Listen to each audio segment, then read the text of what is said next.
Terima kasih pemirsa Anda kembali menyaksikan Kominfo Newsroom. Pemirsa, hingga akhir 2023, sebanyak hampir 83% NIK telah dipadankan dengan NPWP. Bagi yang belum melakukan pemadanan NIK dengan NPWP, Ditjen Pajak Kementerian Keuangan mengimbau kepada wajib pajak untuk segera melakukan validasi NIK menjadi NPWP, baik melalui layanan secara langsung maupun melalui portal pajak.go.id.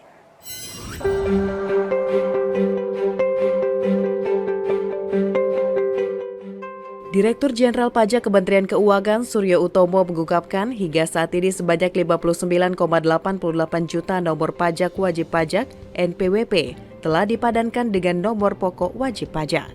Suryo menyampaikan bahwa masih ada 12 juta NIK yang belum dipadankan dari 72,46 juta total wajib pajak secara keseluruhan. Untuk itu, ia mengimbau kepada masyarakat agar segera melakukan pemadanan NIK dengan NPWP melalui portal pajak.go.id dan portal npwp.pajak.go.id dan terus melakukan pemadanan NIK menjadi NPWP, mengingat kedepannya implementasi Core Tax Administration System hanya akan membaca NIK sebagai NPWP yang akan diimplementasikan pada pertengahan 2024 mendatang.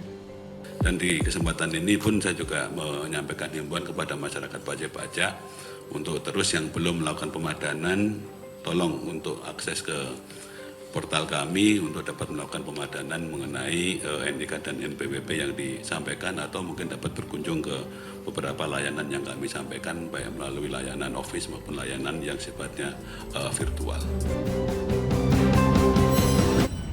Ketua Dewan Komisioner Otoritas Jasa Keuangan Mahendra Siregar membeberkan sejumlah capaian penting pasar modal Indonesia sepanjang tahun 2023. Capaian tersebut disampaikan dalam sambutannya pada acara pembukaan perdagangan pasar modal di Bursa Efek Indonesia, Jakarta.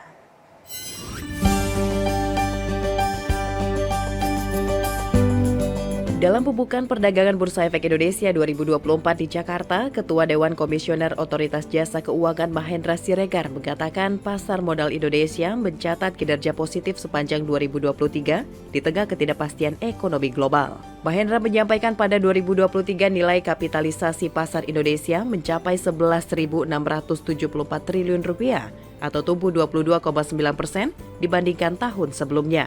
Kemudian indeks harga saham gabungan ditutup di posisi 7.272,8 atau tumbuh 6,16% dibandingkan tahun sebelumnya dan tercatat tertinggi kedua di ASEAN setelah Vietnam. Nilai kapitalisasi pasar mencapai 11,674 ribu triliun atau secara pertumbuhan 22,9% dibandingkan tahun sebelumnya. Selain itu, terkait jumlah investor pasar modal meningkat signifikan menjadi 12,13 juta single investor identification atau meningkat hampir 5 kali lipat dalam 4 tahun terakhir. Dengan mayoritas dari investor tersebut berusia 40 tahun yang kepemilikannya hampir mencapai 80%. Sedangkan usia 30 tahun memiliki kepemilikan sebesar 55,65% dari total SID. Meski demikian, Mahendra mengatakan jumlah tersebut masih tergolong kecil dibandingkan total penduduk usia produktif dengan porsi 6,4%.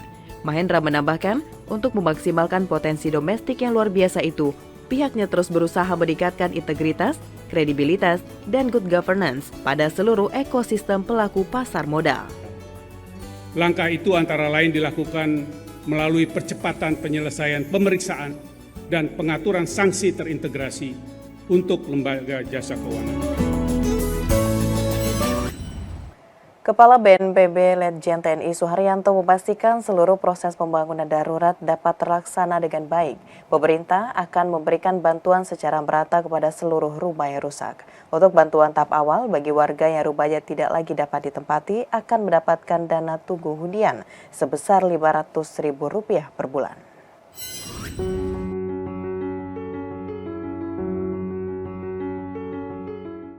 Kepala Badan Nasional Penanggulangan Bencana Letjen TNI Suharyanto ketika meninjau lokasi terdampak gempa bermagnitudo 4,8 yang mengguncang Sumedang, Jawa Barat, memastikan seluruh proses penanganan darurat dapat terlaksana dengan baik.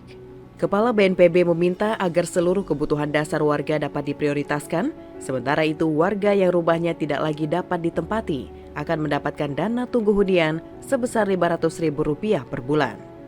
Pemerintah akan memberikan bantuan secara merata kepada seluruh rumah yang rusak, baik rumah yang rusak ringan, sedang, ataupun berat. Oleh karena itu, pendataan akan dilakukan secara cepat agar perbaikan rumah dapat segera dilakukan. Kepala BNPB juga menyerahkan dana siap pakai senilai Rp350 juta untuk mendukung penanganan darurat selama 7 hari. Tak hanya itu, sejumlah logistik dan peralatan juga diberikan seperti tenda pengungsian, sembako, dan makanan lainnya untuk kebutuhan awal. Selama masa tanggap darurat, tim BNPB juga akan diturunkan ke lapangan untuk melakukan pendampingan, pembentukan posko termasuk pendataan lanjutan hingga proses rehabilitasi dan rekonstruksi.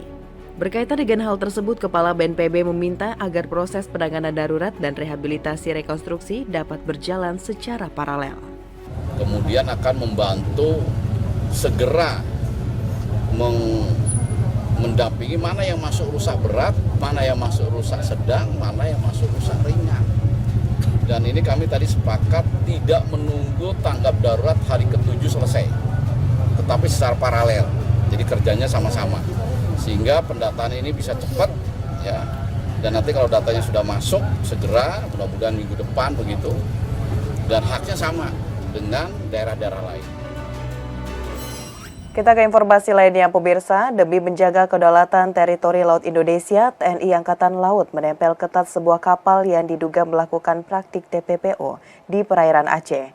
Kapal tersebut saat ini berada dalam pengawasan ketat KRI Bontang 907 di zona ekonomi eksklusif Indonesia yang berbatasan dengan ZEE India. TNI Angkatan Laut bergerak cepat saat KRI Bontang 907 menerima informasi dari Guskamla Koarmada 1 terkait dugaan kontak kapal kayu yang diduga mengangkut pengungsi etnis Rohingya di perairan timur Pulau W Aceh. Mencegah hal tersebut, KRI Bontang 907 mengerahkan helikopter untuk memantau kapal tersebut. Aksi pencegahan TPPO ini merupakan komitmen pemerintah Indonesia dalam memberantas para pelaku TPPO, khususnya yang masuk melalui jalur laut atau teritori Indonesia. Pemberantasan TPPO menjadi kewajiban Indonesia sebagaimana mengikut Konvensi PBB dalam menentang tindak pidana transnasional.